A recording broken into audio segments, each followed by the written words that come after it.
राज्याच्या अनेक भागात भीषण पाणी टंचाई। हिंगोलीतल्या खंडाळा गावात विहिरीच्या तळाला गेलेलं पाणी मिळवण्यासाठी जीवघेणी कसरत। पाण्याचा प्रत्येक थेंब अनमोल बनलाय। राज्यात ठिकठिकाणी इंधनाचा तुटवडा। वाशिममध्ये चौथ्या दिवशी डिझेलचा ठणठणाट, तर हिंगोलीतही डिझेलसाठी कॅन घेऊन शेतकऱ्यांच्या पंपावर रांगा।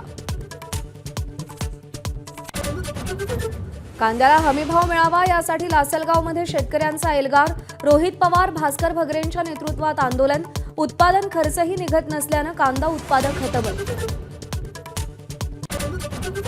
ठाणे महापालिकेतील खडाजंगीनंतर रवींद्र चव्हाणांनी भाजप नगरसेवकांची बैठक घेतली। शिवसेनेच्या कार्यपद्धतीवर नाराजी, निर्णय प्रक्रियेत डावललं जात असल्याचा भाजप नगरसेवकांचा आरोप।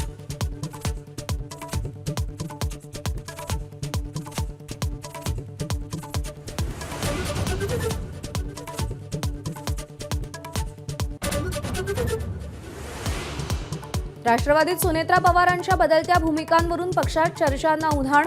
पार्थ पवार पत्रप्रपंच करत असून सुनेत्रा रोखू शकत नसल्याची कुजबूज। शरद पवारांनी घडी सावरावी आमदारांची इच्छा।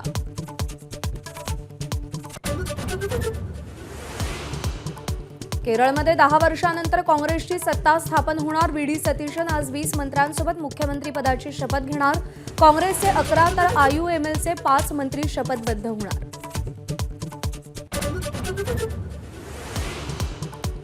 बंगाली दुर्गामातेच्या रूपात नृत्य करत आणि पंचारती करत पंतप्रधान मोदींचं स्वीडनमध्ये स्वागत। मोदींचा स्वीडनच्या सर्वोच्च पुरस्कारानं सन्मान। स्वीडननंतर मोदी नॉर्वे आणि इटलीला जाणार।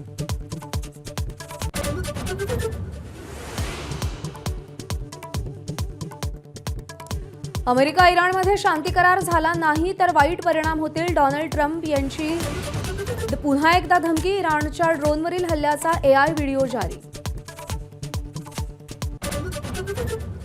अमेरिकेच्या नौदलाच्या 2 लढाऊ विमानांची हवेतच टक्कर। विमानातल्या चौघांनी पॅराशूट उघडून स्वतःचे प्राण वाचवले। एअर शो दरम्यान अपघात झाला।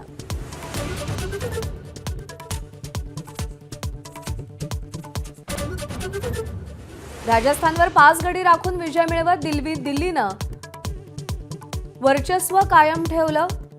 4 चेंडू शिल्लक ठेवून 194 धावांचं आव्हान पार। अभिषेक आणि राहुलची शतकी सलामी।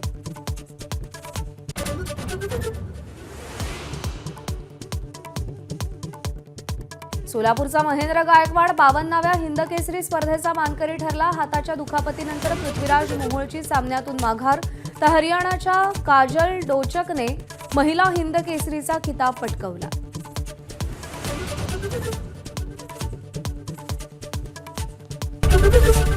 एबीपी माझा, उघडा डोळे बघा नीट।